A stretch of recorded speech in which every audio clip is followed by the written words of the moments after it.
So this is a presentation that I updated from a 2013 RVAsec presentation on risk assessment. And back then I called it Risk Assessment, the Heart of Information Security. So I changed it around, said risk-based security now. And it was, I'm proud to say, the most downloaded presentation of any presentation in RVAsec up until recently a keynote beat me out. So there's a lot of, let's say, tutorial stuff in here, you know, to kind of walk you through how to do what people talk about. Okay, so forgive me for some of that, but I think you'll find it interesting, especially if you want to get into information security, because truly, risk assessment is the heart of anything associated with information security. Okay. All right, so I have one more minute, and then we'll get started.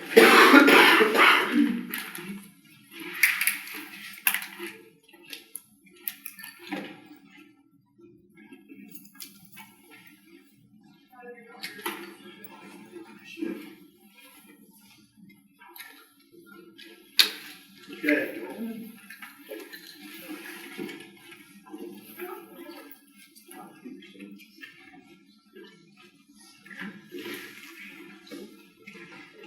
Let's see if we like that.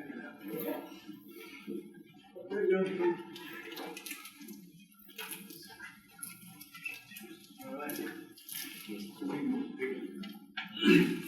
Good, right? Yeah. Okay. Thank you all for coming. I very much appreciate it. This is a beginner's track. Okay, so those of you that know this stuff, know other stuff, can kind of help me out here as we go. My name is Barry Kouns. I work with a company called Risk-Based Security. Okay, that's this one. It is not this. So when I say risk-based security, I'm not promoting my company. Okay.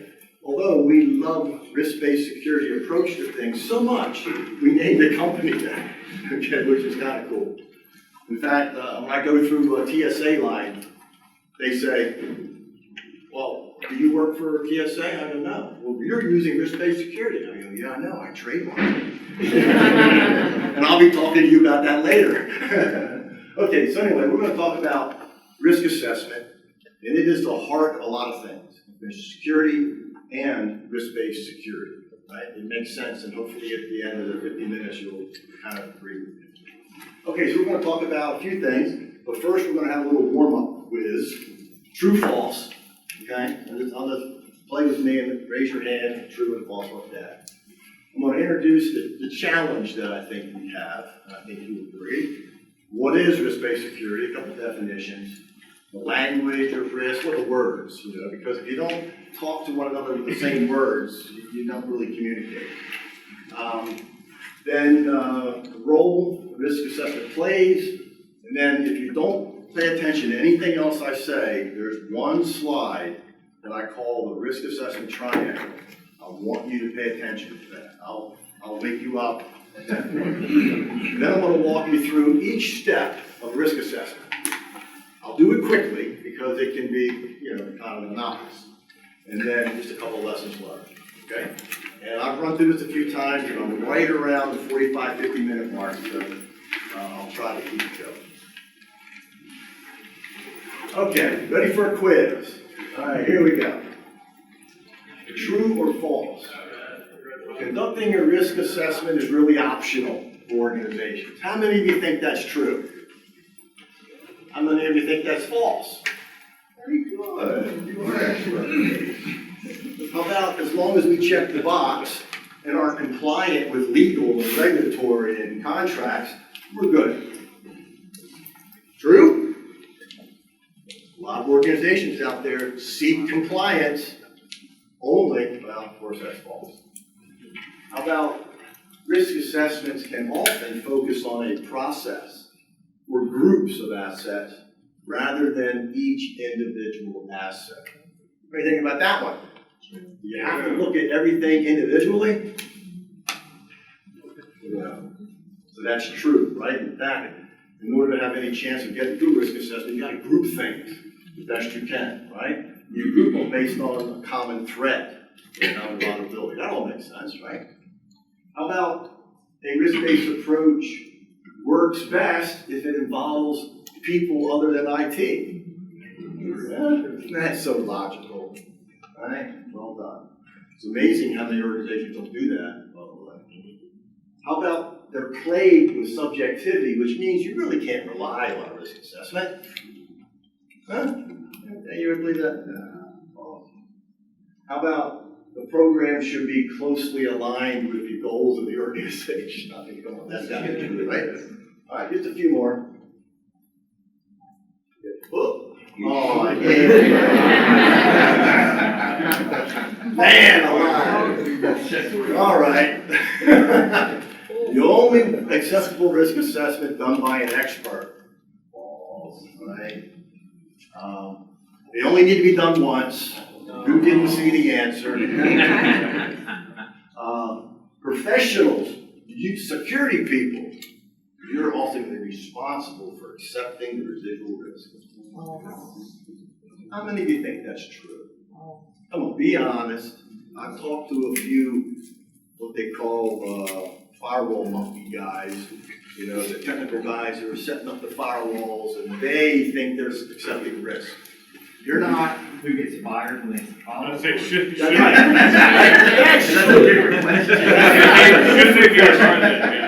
The firewall guys get fired when you get a breach. That's true. But one of the things as a security professional you have to learn to survive is that you make recommendations. You're kind of like a lawyer. I know Roxanne's out there. You're a lawyer. You don't make business decisions. You don't accept the risk. You just make sure management understands the risk. And get it documented, by the way. Which, by the way, is risk assessment report. Get it documented. They have to accept the risk. They're more than willing to let you do it, right? Let you say, it's okay. Don't let them do that to you. If you don't have all the data, it's just a waste of time. When do you have all the data? Right? Never, in my experience. All right. A proper risk assessment can help you prioritize your money. Right? If we stop right there, that's the golden nugget right there. All right. Risk, which is the uncertainty of an objective, can have a positive and a negative, or a negative outcome. What do you think? Do we think of risk and positive outcomes? Most security people don't, because we're all about the negative, but absolutely. That's even some formal definitions, right? Is that it's uncertainty, and it could be positive or negative. You know, like you take a risk to build a business. You take a risk. So there is opportunity. We tend to focus on the negative stuff, okay? Not necessarily a bad thing, or a good. Okay, the strategy applies to security resources to your most sensitive assets, right? It's almost, so you're basically trying to prioritize things, right? Does that make sense? Okay, we're all on the same page. All right, so how'd you do? Okay, did anybody miss any? If you did, see me later, we can talk about it. All right, so the challenge. What is our challenge, really? Well, everyone has risk, okay? So everyone means we're in this boat here. And there's a security risk we're dealing with. Well, not quite, because it is so much bigger. Where it is, there it is. It's so much bigger than we realize. And a risk assessment helps you kind of dig in that and understand it better so that you have all the data, as much as you can get, before you make decisions, right? So it's really bigger than we think. And what makes it even worse, there's some even bigger things trying to take advantage of us as we're trying to figure out what to do, right? The hackers and the this and the regulators and all those people out there that are trying to come after us. So just to kind of emphasize that, one of the things that my company does, we collect information on data breaches and been doing so for many, many years. And so look at this. And these blue lines have to do with the left here, and those are billions of records exposed. You know how you get the letter that says your information has been exposed in a data breach, and we've all gotten them. Well, last year that was a 5 billion incidents of that, records. The year before it was our all-time high at almost 8. And if you look at the number of breaches that are publicly reported, that's what we find. Look at this, almost 7,000 last year. So, you get the trend here? You think data breaches is going away? You think exposure of your data is going away? No. So, that predator is continuing to get larger for us. In fact, we've already had 3,000 this year alone, that was a Monday, and almost 3 billion records so far this year, 2019. So, we haven't solved this problem yet. In fact, our database has over 40,000 recorded breaches in it already. But, how about software vulnerabilities? Does everybody know what a software vulnerability is? Okay, everybody? All right, so every piece of software, all the code, they don't build it quite right, or smart people figure out how to break it and make it do something else, right? So how do you think we're doing on vulnerability? You think we've got that under control? No. Look at this. Just from 2011 to 2018, look at this. Over 22,000 new vulnerabilities we were able to find that were publicly published last year alone. Okay? But it's even worse, and so far we've had over 8,000, and the guys have been working the last few days, so I'm sure that number's higher. So these are coming out constantly. Right? But it's even worse than that, because that's the line in terms of annual. But look at this. Our database has, at the end of 2018, almost 200,000 vulnerabilities. But now, as of Monday, we have 203,000 vulnerabilities. Think about that. So those of you that are involved in any shape or form of patch management, trying to keep your software updated, even your own personal stuff, right? Microsoft changing stuff, et cetera, et cetera. It is a difficult problem. So, do you think, just off the top of your head, all 200,000 vulnerabilities apply to you? Some of them do, and some of them do more than others, right? So we're going to apply a risk-based approach to figure out which ones we're going to fix, right? Does that make sense? Okay. All right. So, the problem, we have more risk than we have money. You agree with that? I mean, you can apply that to your own personal life. I have more wants than I have money. So as a security guy, I have more things I want to fix than I have money to fix. So I've got to prioritize. How do I do that? Risk assessment, right? Okay. Whoops. This thing's got a tricky figure here. Well, it's even worse than that, right? So it's even worse than not having a lot of money.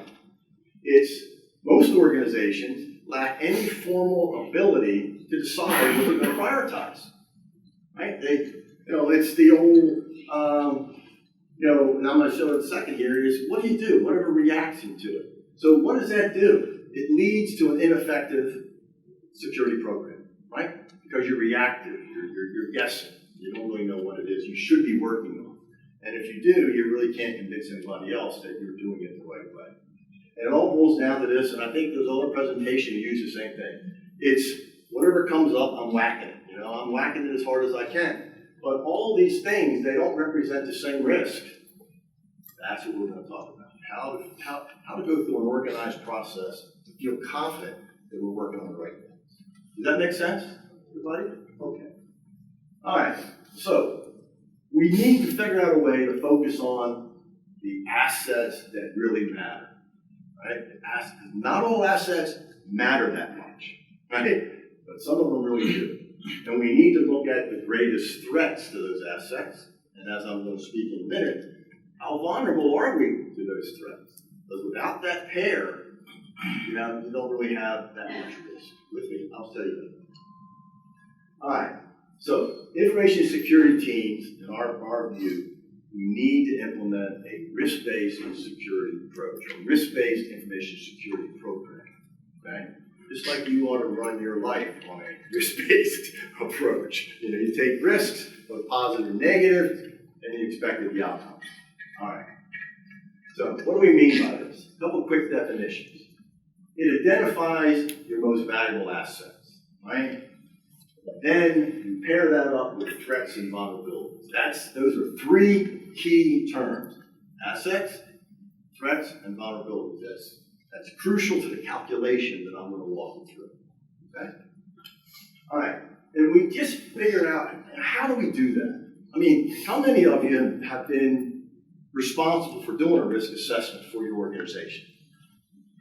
All right, that's excellent. And so then, when we talk about risk-based security, that is a manner in which we can actually implement it and make some progress in that direction. But it's not just how do we do it without some definitions and a procedure, and that's what I want to show you. All right, so risk-based security, we already know the three key terms, right? Assets, threats, vulnerabilities.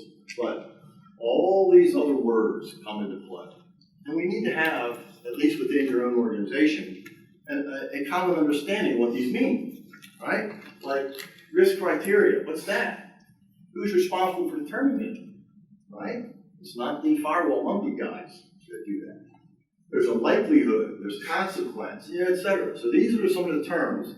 In fact, I think I use pretty much all of them as we go forward. So this is all part of the language of risk assessment and risk-based security.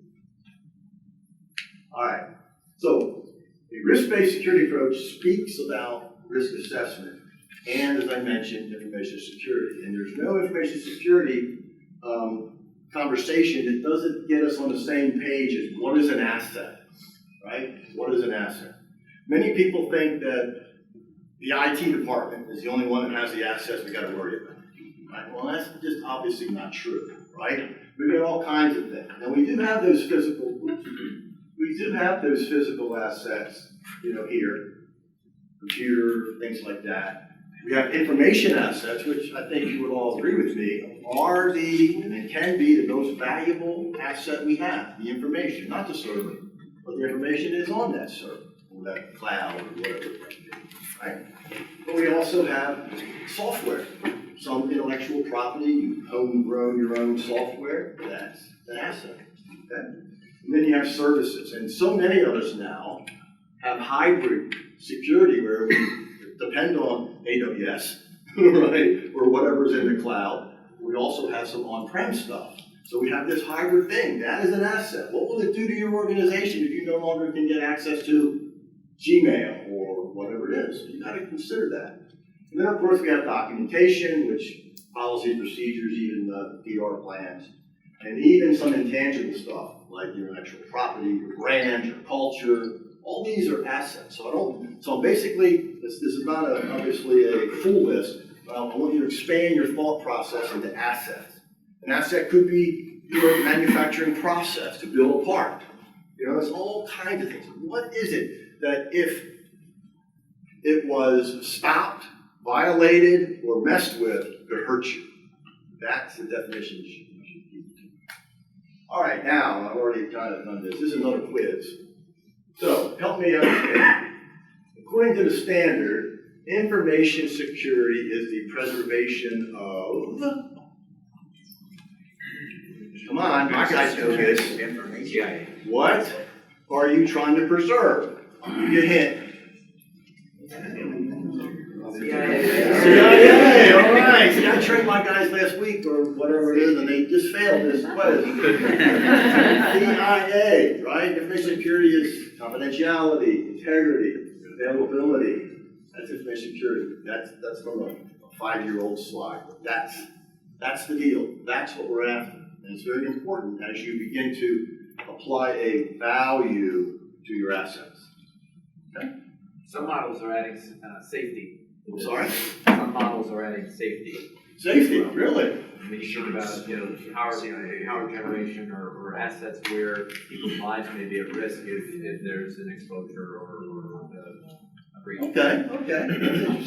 I've seen authentication added to the big crew. And there's all kinds of things, mediation and whatever the other word was. But anyway, all right. So let's see where we go next. Now, just wanted to show real quick. The Chinese got this down, right? Risk is danger plus opportunity, right? Just to reinforce that there's a positive side of risk. Okay. All right. So my personal definition. All right. Because years ago, when my job was to help organizations get ready for ISO certification, getting them through the risk assessment, which is a mandatory thing, as you know. You got to do it. In fact, at every job I've had in this world in regard to information security, the first thing an outside auditor or an examiner asks me, show me your risk assessment. And if you look at them with a blank face, you're in trouble. Okay? And so they basically want you to prove to them that you understand your risk and you put the right things in place. Also, it makes their job easier too, right? And it makes the audit go a lot easier. So my definition, in order to teach people who don't know half as much as you do how to go about this, starts here. All right, risk is a combination of a consequence of an event, something happening, and the probability that that's going to happen. Okay? Now, okay, what does that do? I mean, how do I calculate that? How do I use this? Okay, so we have to start breaking it down into other pieces. And it kind of breaks down like this. So that's the top level, and then it goes like this. What is a consequence?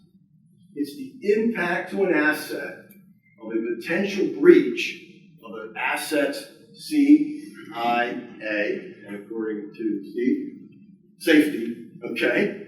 So if the asset is impacted by a breach of confidentiality or integrity or its availability, you can then, if you look at each one, you can assign a value to it. I'm going to show you how I like to do that, okay? But it's in combination, which means I'm going to multiply it times the probability. Now, there's two different probabilities here.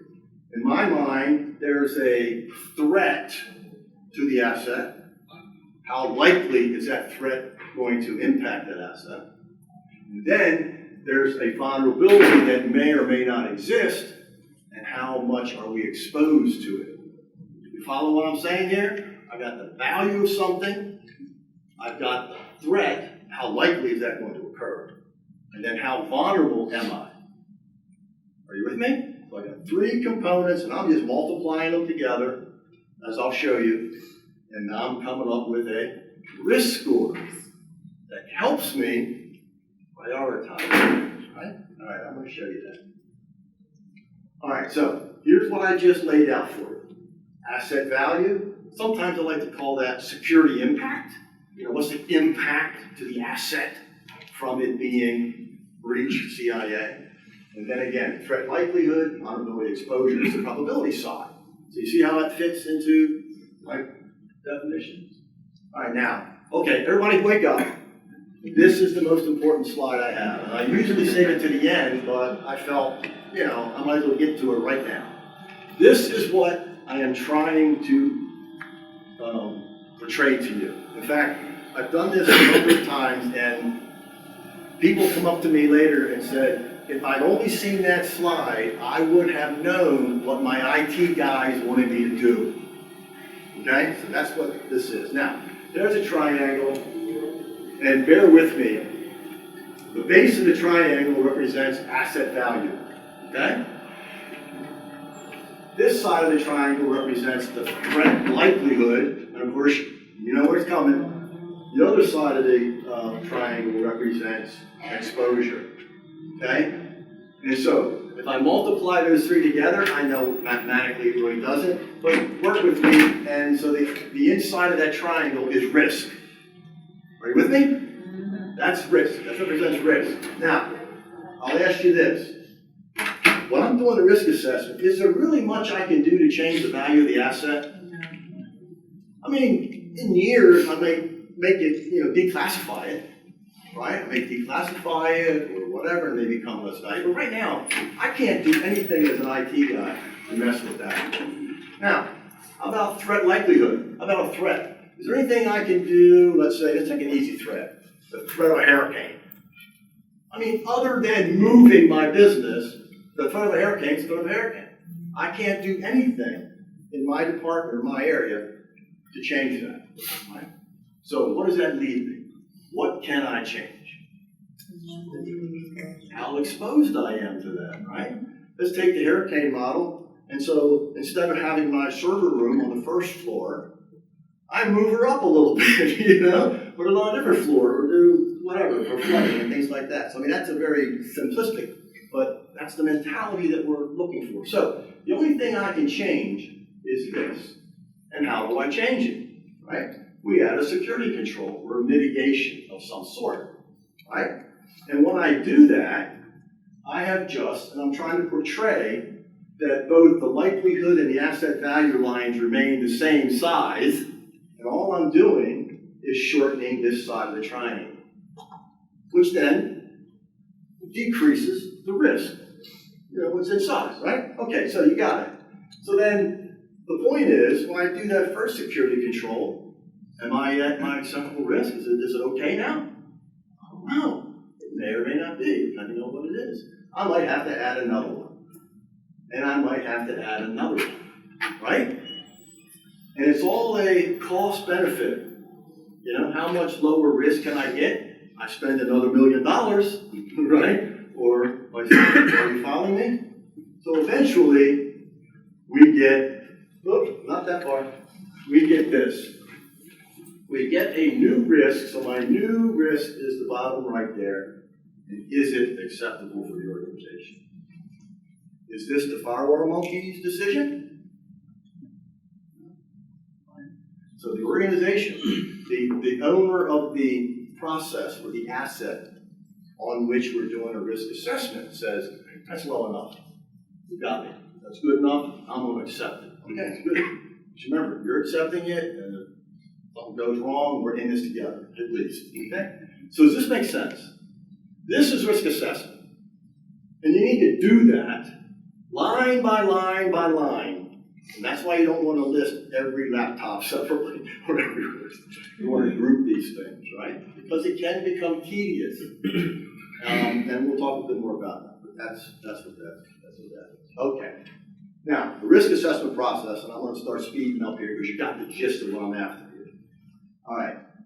This is what most people think is a risk assessment process. You do all this stuff, and then a miracle occurs, and you have a risk report. Okay? And sometimes that works. But that's not the purpose. Matter of fact, I've used this slide hundreds of times because you could change the title from risk assessment design flow to business continuity plan, financial and that. You could change it to all kinds of stuff. But that we're going to do a little bit more than that. All right. So, risk assessment process. First thing we're going to do, what is the purpose of risk assessment? Why are you doing it? Right? And then while you're doing it, what's your scope and under what context?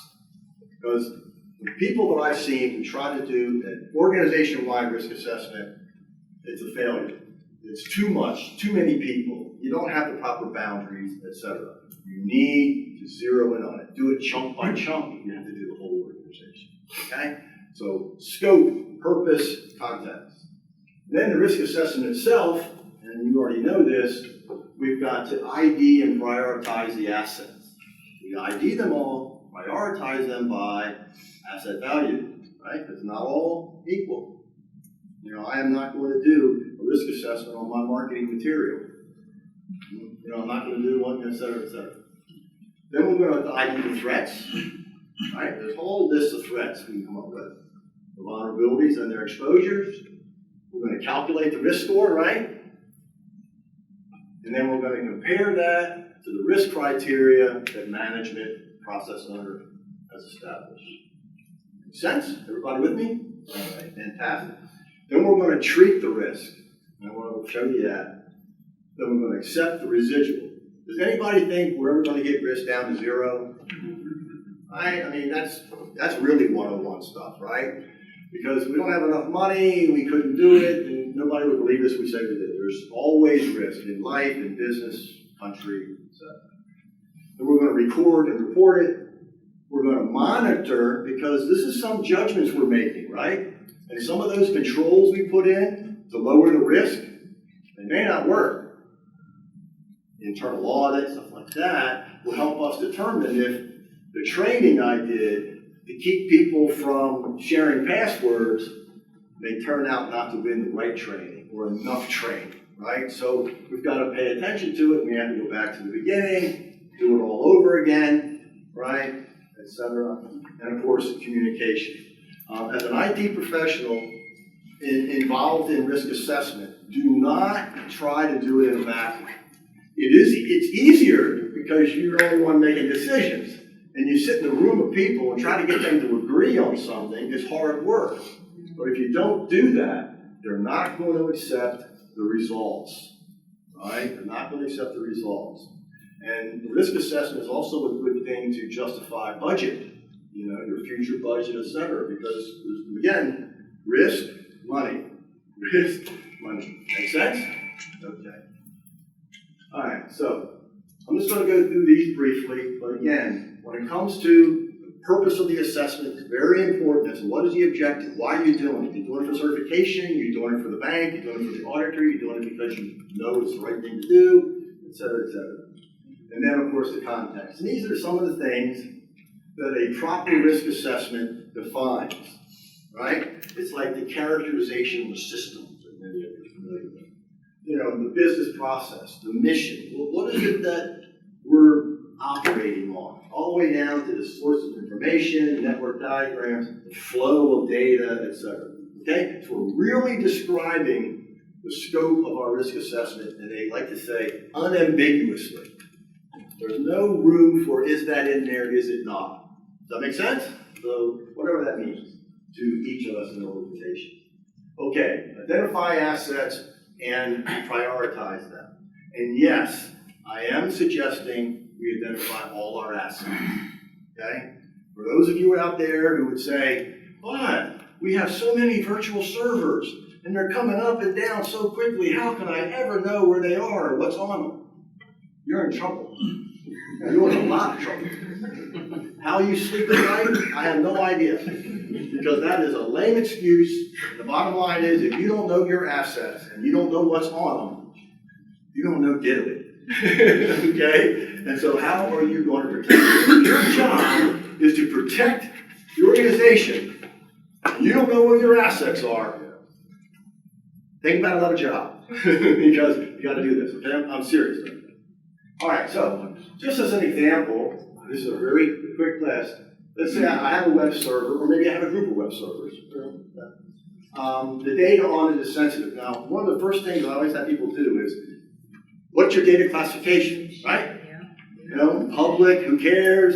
Internal use, maybe? Confidential? People use top secret, restricted, whatever. But the bottom line is, all your data is not as sensitive as all the other data. And so obviously, the value of the asset has a lot to do with how sensitive that data is, right? So you want to do that. In this little example, I just used public, sensitive, and confidential. And I went over here and I said, an impact to the confidentiality of the information on that web server, it's kind of medium. So obviously, I don't have much important stuff on there. And then I said, the integrity of it. I mean, this thing's got to work, and the data in it's got to be kept high quality. There's a 4. The impact if I'm not able to get to that web server, now that's a bigger thing for me, right? This is all our qualitative judgments, right? Your qualitative judgments, not some outside expert.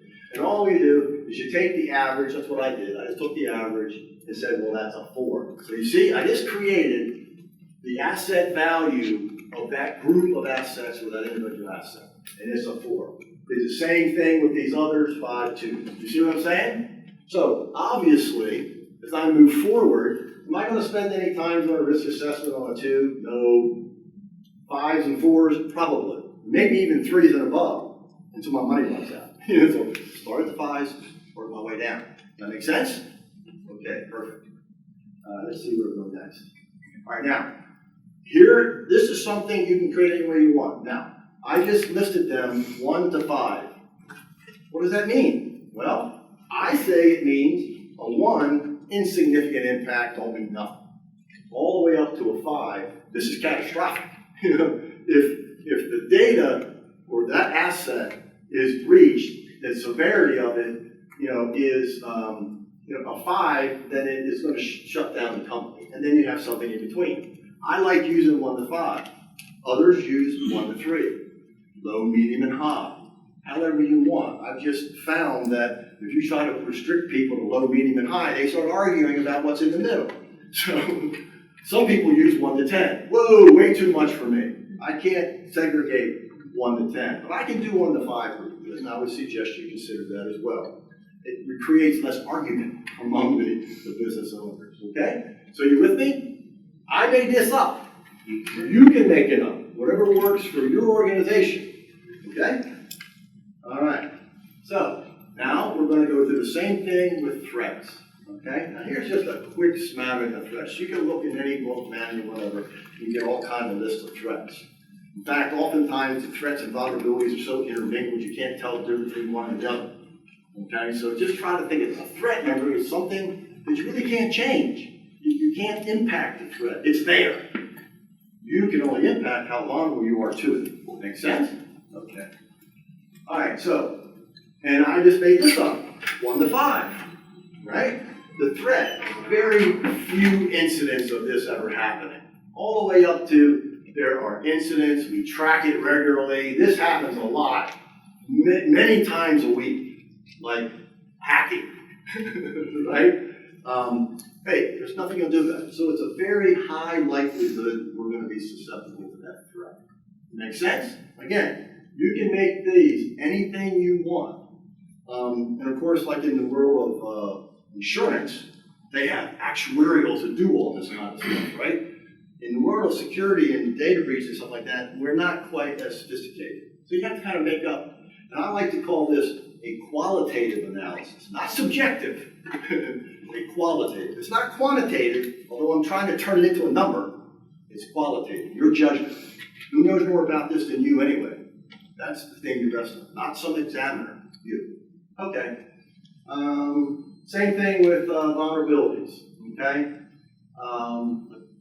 Again, what could occur in my organization that may allow that threat to exploit me? That's what these are. And basically, it is exactly the same thing, 1 to 5. Are you getting the gist? So what's the highest risk score I can have? 15. Huh? 125. In my approach, we multiply those things together, remember? 125. If I have a risk of 125, right? That's the deal. All right, so there it is. The AV times the other 2. And it looks like this. Here's a quick example. Here's a server asset value I got to pick, right, from what I was told before. The threat, hacking, how likely is it? What's my vulnerability? I'm just not patching fast enough, or I have no patch program or whatever. And then my vulnerability exposure, based on that, and here's my score. So let's just say that the asset value is a 4. Hacking is very likely. 5. I'm very exposed because I don't patch regularly, and that's going to turn me into 100. Are you with me? Okay. All right, so what does this mean? So you do this for all your various asset groups, and they're all going to have a number between 5 and 125. But we wouldn't even number 0. So from 5 to 125. Now, what does this little table show us? Am I going to fix things that are 75 and above? Right? I'm saying I'm prioritizing that data. This has got me out there. And these orange ones, I got money left over. I'm heading there, right? And then, of course, look at this yellow, right? So it looks like 40 and below. I'm going to keep an eye on it in case I miss something, but I'm not going to do anything. I'm accepting it. So what does that mean? What's my risk acceptance criteria based on this? What number? 40. So at 40 and below, management, not the monkey, management is going to accept that risk. So I'm done enough. So I'm going to, with the triangle, I'm going to stop wherever I get that risk. Does this make sense? Okay, I mean, boom, it's not rocket science, but it forces you to think and forces you to prioritize. How am I doing? All right, so then we got to compare those scores, to what we talked about. So it's going to be 1 to 125. Now remember, there are 4 things you can do to address risk, right? You can avoid it altogether. In fact, we were talking a little bit ago. I asked the young man in the front what he do with his hand. I think he was saying he ride a motorcycle. I said, you got to do a risk reward thing there. And the best way to avoid the risk of hurting yourself is don't ride a damn motorcycle anymore. But unfortunately, we really don't have that option very often. So avoid is kind of tough. We can transfer the risk, right? Insurance, things like that. And don't think that sending it to an outside supplier transfers your risk. Okay? Don't think that, because that doesn't happen. It's still yours. And then we generally have control or reduce. And then, of course, we accept. Some risks we just have to accept. I've been involved in organizations that I have to accept the fact that my little server room has water pipes over top of it, and I just had to accept that risk because it's going to cost me $1 million to fix it. So we just say we're going to move to a new data center. But I have to accept that risk for the time being. Anyway, and then, of course, risk criteria. You already answered this. That's not equal to 40, and I'm good.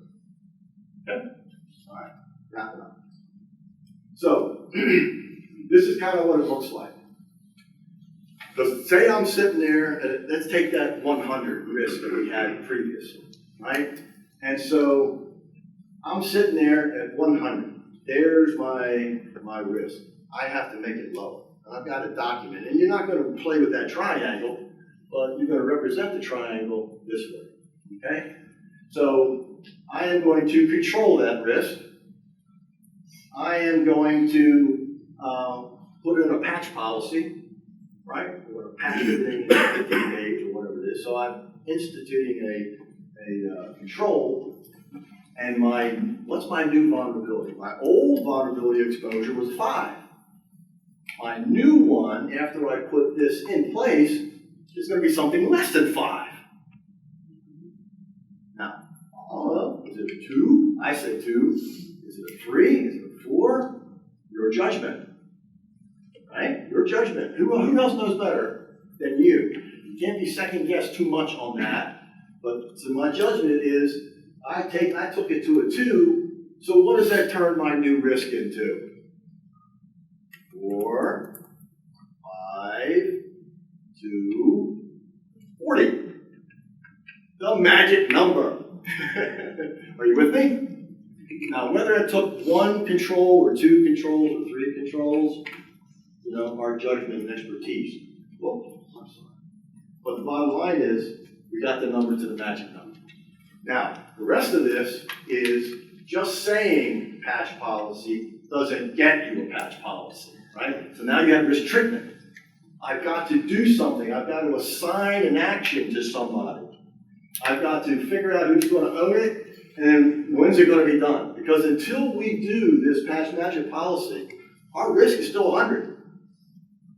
Right? So we've got to implement. So this thing turns into now a list of actions, prioritized mitigation actions, right? To try to get this risk. Does that make sense? Good. So this is a small excerpt of a risk registry, right? That, depending on how you go about it, could be hundreds, dozens. I've seen some companies try to do this, thousands of rows of an Excel spreadsheet. I highly don't recommend that. It's just ridiculous, and you're wasting your time. So you group these things, but you do wind up looking at your highest value assets, your most likely threats, vulnerabilities to get your risk score. So again, here's the laptops, building A, whatever, 5, theft, 4. You see how I'm going across here? And so these I have to fix. 180, 60. And then this is how I fixed it. My new vulnerability exposure. Here's my new acceptable risk score. You follow me? And so eventually, this thing, as we do these actions, we're going to drop these scores to the acceptable risk level. Now, does anybody see an error on this chart? 45. 45, exactly. We just spent all that time getting management to agree to 40, And I sit here and say 45 except below risk criteria. Wrong, right? So either we have to put it under control in, etc. Great eyes. Okay. So that's the idea. You with me? All right. So the level of risk left over at the end is residual risk. Remember, whose responsibility is that? Management. As a professional, we need to work with management to help them define it. What does that really mean, Barry? You said it's 100, but what does that mean? Right, you gotta get them on board early so they understand what that is. It is derived from legal, compliance, contracts, your threat value, your purpose, and all that stuff that is involving more people than just you. All right, now, almost done. Now, okay, so we did all that, but we got to produce something. Right? We got to produce a report. Because up until now, it's been you and a handful of people, some business owners, in and out, but now you got to produce something. Because when an examiner or any interested party asks you, show me your risk assessment, you need to show them something that walks them through your logical conclusions of how you got to doing what you did and not doing what you didn't do. Does that make sense? Okay. Here's what's worked for me. You have your executive summary where you tell, the CEO, here's our deal, we're in a lot of trouble, or we're in a lot of trouble, but we can fix it, or whatever. An executive summary, that's all they're going to look at. Okay? But then you got people, especially the business owner, who's going to want to make sure that you characterize their system, or their process, or their organization properly. And you can recognize from a mission all the way down to the critical assets. This is what we determine with the critical assets, right? And then, of course, the approach itself, which is kind of like put in words what we just went through. This is how I did it. A methodology, who participated, how I did it. So you're telling the story, and then you're turning it into results. But the bottom line is, you have an acceptable level of risk, you have mitigation actions in order to get you there. Does that make sense? There's a lot of different standards and policies of how to do this, NIST, ISO, etc. But the bottom line is all that great work you did. By the way, we're not talking about an afternoon, right? We're talking about days, weeks, months, depending on how you scoped it. That's why I want you to have a nice, concise scope. The smaller, the better. And then do another one as you expand the circle. You with me? Because otherwise, you're going to get all bogged down. You're never going to get answers. You'll never corral all the people you need to talk to. You'll never get to this point. You just wasted your time and you'll get frustrated. Are you with me? Okay. So, lessons learned. Ones that I've learned, and I'd love to hear some of yours. All business processes do not have the same impact, right? So we're not going to do a risk assessment to the degree on one that we might do on another, right? Critical information assets include more than just the IT stuff, okay? It could be strategic plans, acquisition plans, it could be all kinds of things out of your realm as an IT security guy, okay? You gotta remember that. Oops, okay, we're going fast here. All the assets are not valued the same. That's why we went through that elaborate deal. Risk scores help us prioritize. I think we're all on top of that. Lowering those scores is a cost-benefit analysis, right? So how small can I make that triangle? By money, resource. How far do we want to go, right? Business owners need to acknowledge, I think if I got anything through to you, it's the business manager who accepts the risk, right? And then it requires consistent terminology, right? Last one is the foundation, I believe, of better decision making, risk assessment, running a business, running your life. Okay, better assessments, better decisions. One last thing, remember, a risk assessment is not ever going to be perfect. If you're waiting for that last piece of data, or you get nervous about not really knowing, think about it. Who knows more about this than me? If there's somebody, bring them in. Chances are you're the expert in your department, in your area, so it's your best judgment. Okay? So the bottom line is, there is no perfect risk assessment. We don't have time or money to do it, and even if we did, by the time we're finished, we're gonna start over again because things have changed, right? The assets changed, maybe the threats changed, maybe our business model has changed, etc. Does that make sense? Okay. I think I'm on time, and the last thing I'll leave you with, what you're after is not just security, it's the right security. And how do you determine that? Risk assessment. Okay, thank you.